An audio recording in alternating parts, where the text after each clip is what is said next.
মই আটাইতকৈ আচৰিত হৈছোঁ যে বিতৰ্কটো হ'ব লগা ক'ত। প্ৰথম বস্তুটো হৈছে কি ৰাজীৱ খদিয়াৰ মৃত্যু হৈছে। ৰাজীৱ খদিয়াৰ মৃত্যুৱে আমাৰ সাংস্কৃতিক জগতত এক যথেষ্টখিনি লোকচান কৰিছে। সাংস্কৃতিক জগতৰ কাৰণে বিস্তৰ ক্ষতি। তেনে ক্ষেত্ৰত ৰাজীৱ খদিয়াৰ পৰিয়ালটোক আজিৰ তাৰিখত যি সহায় আমাৰ পৰা লাগে সেই সহায়খিনি আমি আগবঢ়াব লাগে। তাকে নকৰি যদি আমি অনাহক যিবোৰ বিতৰ্ক এইবোৰ যদি টানি আনো, গতিকে এই বস্তুটোৱে আচলতে ৰাজীৱ খদিয়াৰ যি মৃত্যু মানে তেখেতে জাতিটোৰ কাৰণে আজি তেখেত যথেষ্টখিনি কৰিছে, গান গাইছে যথেষ্টখিনি।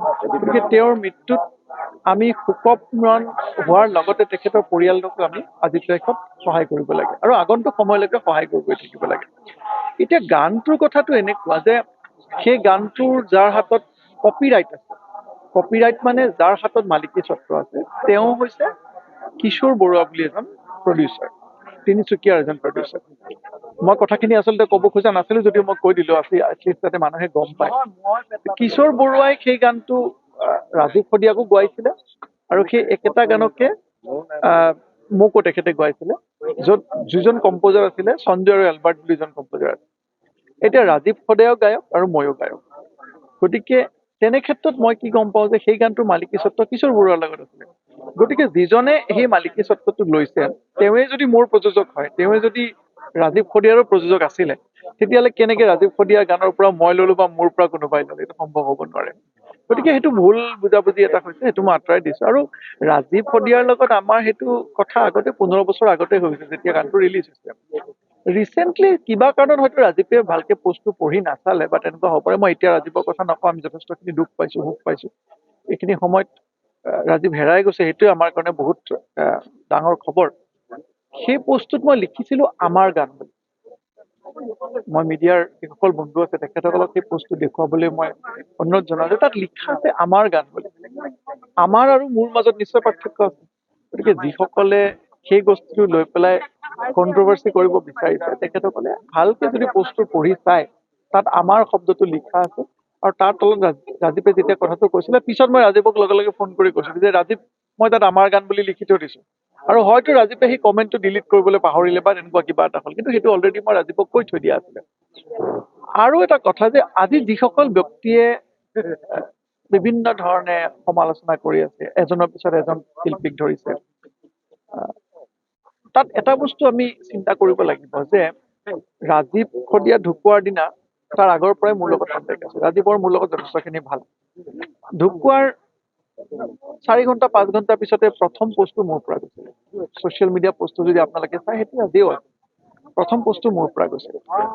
কিন্তু যিসকল ব্যক্তিয়ে তাত গৈ দিনে ৰাতিয়ে ফটো দিলে, তেখেতসকলৰ ছচিয়েল মিডিয়া পোষ্টটো এবাৰ চালে আপোনালোকে গম পাব যে তাৰ 48 ঘণ্টাৰ ভিতৰতো তেখেতসকলৰ পোষ্ট এটা নাছিলে। তাৰ পিছত কিন্তু তেখেতসকলৰ আবেগ অনুভূতি ক'ৰ পৰা আহিলে, সেইটো খুব প্ৰশ্ন সুধিবলগীয়া বিষয়। ৰাজীৱ খদিয়া ডাঙৰীয়া জীয়াই থাকোতে সেই ব্যক্তিসকলে কিমান তেখেতসকলৰ কাৰণে কৰিলে, তেখেতৰ পৰিয়ালৰ কাৰণে কৰিলে, সেইটোহে প্ৰশ্নৰ বিষয়। আজি তেখেত ঢুকাই যোৱাৰ পিছত নিজৰ ৰাজনৈতিক লাভালাভৰ কাৰণে তাত গৈ যদি কোনোবাই ফটো দিয়ে, নিজৰ ৰাজনৈতিক লাভালাভৰ কাৰণে তাত গৈ যদি কোনোবাই ভাত বনোৱা হয়, নিজৰ ৰাজনৈতিক লাভালাভৰ কাৰণে যদি তাত 1.5 লাখ 2 লাখ মানুহ ৰাজীৱক ভাল পায়, অসমীয়া মানুহ তাত গৈ সেই মানুহখিনিৰ ওচৰত যদি তেখেতে তাত নেতা হবলৈ হয়, তেতিয়াহ'লে এইটো কিমান এটা সমীচীন কথা, সেই কথাটো অসমৰ ৰাইজে আজিৰ তাৰিখত বুজি পায়। তেনে ক্ষেত্ৰত আমি আগৰ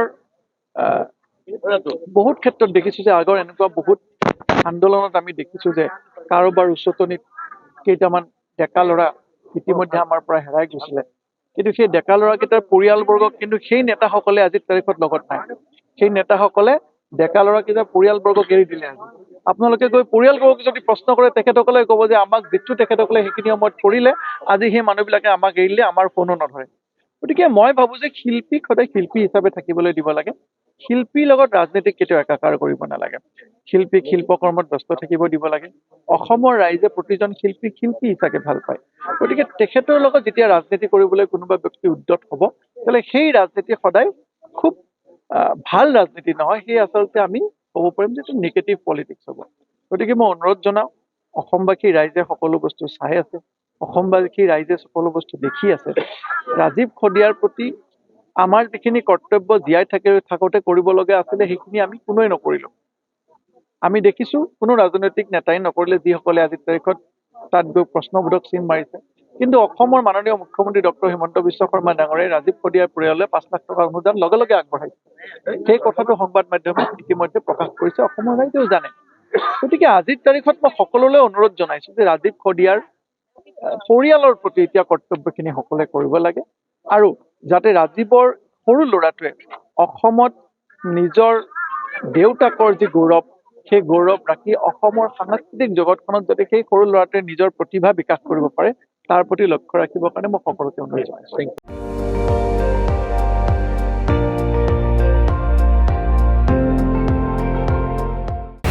আপুনি চাই আছে ND24, সৰ্বশ্ৰেষ্ঠ নহয় সৰ্বোত্তমৰ দৌৰ।